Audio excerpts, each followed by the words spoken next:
Hey everyone, happy Tuesday. It is tea time with the divas. So grab your tea, grab your coffee, and let's get into it. This tea time is dedicated to Bravo, the Bravo shows, the Housewives shows. And I just wanted to come and take a moment to say how it's so sad and obvious. And you know what? Because everybody gets triggered when you say colorism, but I'll say it is so sad and obvious when they show favoritism. Do y'all like that a little bit better? Can you deal with that? Can we have a conversation around that? When they show favoritism, it is interesting. So Candiace did an interview with Entertainment Tonight. I will put the link in this video. It's 17 minutes roughly. You should go watch it. But towards the end, which I'm gonna show you in a few minutes, she talked about how pretty much Bravo put a muzzle on her mouth for the reunion.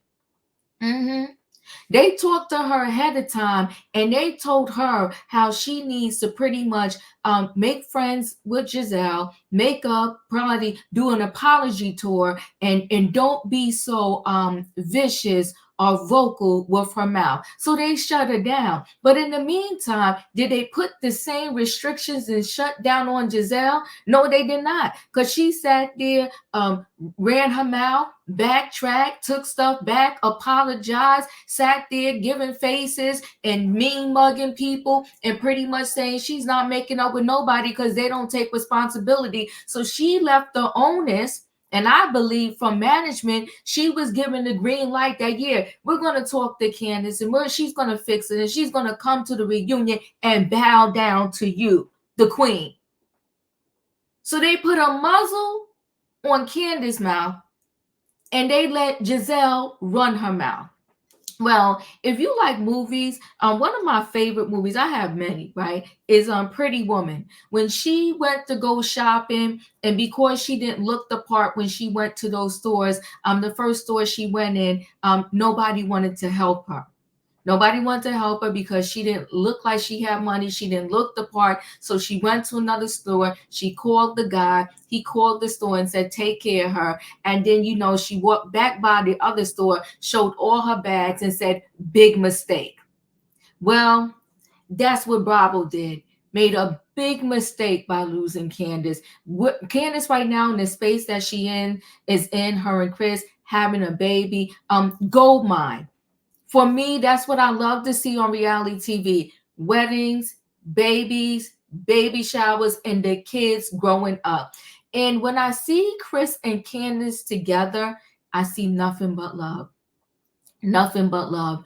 And it's very sad that their time on the Real Housewives of Potomac, it was overshadowed by people focusing on, oh, Chris doesn't have a job, Chris is a bum, or Chris is this, versus seeing the love and understanding that dynamics in relationships, it doesn't have to always be 50-50. Sometimes I carry you, sometimes you carry me. And just because you don't necessarily, even if you are the male in the relationship, if you don't necessarily have the same cash flow as I do, doesn't mean that you're less than, not worthy, and you're a straight bum. Listen, let me go ahead, guys, and share this screen with y'all. And interesting enough, Monique Samuels pretty much said the same thing about Bravo and management over there. And she pretty much said that they told her too, and they, for her last reunion when she was still on the show, the last reunion that she did, they pretty much cut out a lot of her scenes. She said at that reunion, Giselle had a breakdown and they did not show it. So when Giselle has a breakdown or emotional moment, they will cut that out. But everyone else has an emotional moment or a breakdown, they will show it, and they will show it in a not so great light. So let me pray. Like I said, this is 17 minutes. I can't play the entire thing. But I will link this to the description of this video. The entire 17-minute interview with Candiace and Chris is amazing. You would totally enjoy it. But I'm playing it from the 13-minute mark because I want you to see the part where she pretty much says that they told her at the reunion, shut your mouth. Potomac. Do you have a read on where you think this group goes without you and where the show goes without you, or a hope? for where it goes in its next chapter? Well, my hope is that they can unsync themselves. So my hope would just be that there can be a dynamic shift, that there can be, growth and change and a lightening of things. And I wish them well. Wish them well, wish them the best. We got the last reunion. Is there anything left unsaid? Any final words to truly close that chapter and move into this exciting new one you want to share with anybody? I think I said all I needed. Next subject, next question. Yeah. Yeah, you like to be in the background, but they put you in the hot seat at those reunions, Chris. They sure do. Yeah, they try. They do. They do. I think for me, the gift and the curse of being Candiace is that I rarely leave things unsaid. I, historically cannot go on or move forward without saying exactly how I feel.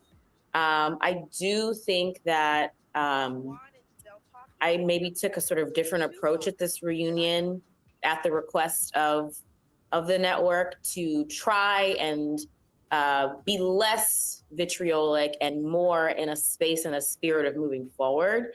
And, you saw some of that, I think.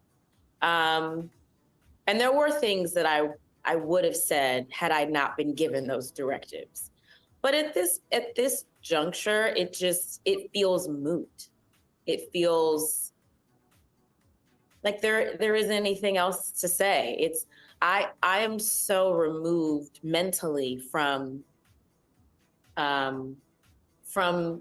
there. There's so many things happening, in my career, in Chris's career, in our families that I'm excited to be able to focus on and enjoy without the behemoth that is the show. Something that I'm looking forward to is just having time to just have time to breathe. I'm still going to the gym. I'm still trying to, stay healthy and keep my body intact for hopefully a healthy birth.